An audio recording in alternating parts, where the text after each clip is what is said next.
सुशांत सिंह राजपूत के sudden death से देश शॉक रह गया। जितनी भी कहानियां सामने आई, सुशांत एक नेचुरल जीनियस थे जिनकी एक्सपर्टाइज न केवल उनके एंटरटेनमेंट करियर पर निर्भर करती थी, बल्कि क्वांटम फिजिक्स, स्टोइसिज्म, एस्ट्रोलॉजी और बहुत कुछ के बारे में ज्ञान के साथ वो बेहद बुद्धिमान थे। हालांकि खबर से पता चलता है कि सुशांत ने चांद पर भी जमीन खरीद रखी है, जिसके कारण चंद्रमा पर जमीन खरीदने के तरीकों को ऑनलाइन बहुत सर्च किया गया।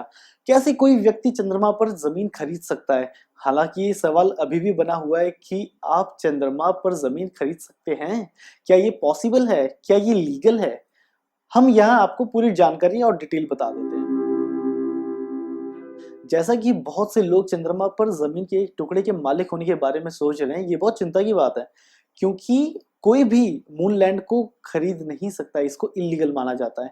1967 की बात है, जब तीन बड़े देश Soviet union, the United states और द यूनाइटेड किंगडम एक इंटरनेशनल ट्रीटी के साथ आए, जिसे आउटर स्पेस ट्रीटी कहा जाता है, जिसे सभी देशों द्वारा पालन किया गया और बरकरार रखा गया।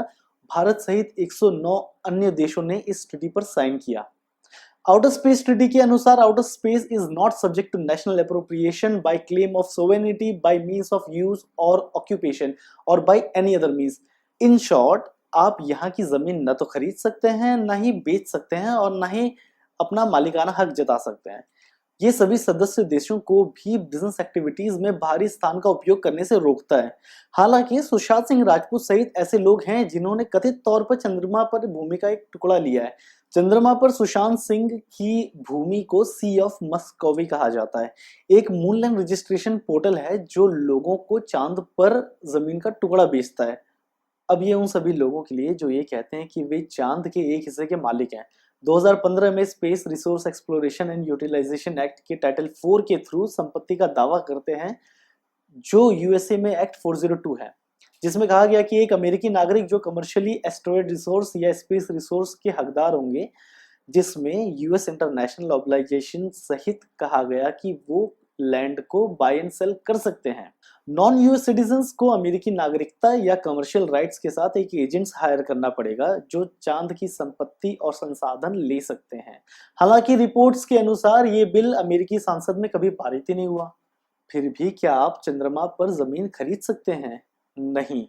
जैसा कि इंटरनेशनल ट्रीटी बताती है कि सभी प्रकार के आउटर स्पेस एक्सप्लोरेशन, जिसमें मून एक्सप्लोरेशन भी शामिल है, सभी मानव जाति के लाभ के लिए होगा। ये भी स्पष्ट रूप से कहा गया कि कोई भी व्यक्ति चांद के एक टुकड़े को खरीद नहीं सकता और उसे अपना नहीं बता सकता। इसका मतलब कि मून लैंड रजिस्ट्री और इसकी प्राइवेट ओनरशिप के लिए जमीन खरीदना किसी भी देश के लिए आउटर स्पेस ट्रीटी के अनुसार इम्पॉसिबल और इलीगल है। लेकिन अभी भी द लूनर रजिस्ट्री जैसी एजेंसियां हैं जो मून लैंड बेच रही हैं, और हम कुछ भारतीय जैसे राजीव बागड़ी और सुशांत सिंह राजपूत को जानते हैं जो इन पोर्टल के थ्रू लैंड खरीद चुके हैं, और आप भी इनके वेबसाइट पे जाके खरीद सकते हैं। इन्होंने अपने वेबसाइट पे चांद के लैंड के अपने हिसाब से नाम रखे हैं, और आपको कौन सा मोहल्ले की जमीन लेनी है वो बस सिलेक्ट कीजिए। 1 एकड़ की प्राइस $30 से शुरू होती है और आप एक बार में 10 एकड़ तक की खरीदी कर सकते हैं। और एक और बात, इसमें मिलता कुछ नहीं है सिवाय एक एनग्रेव्ड डीड के और चांद की एक तस्वीर के।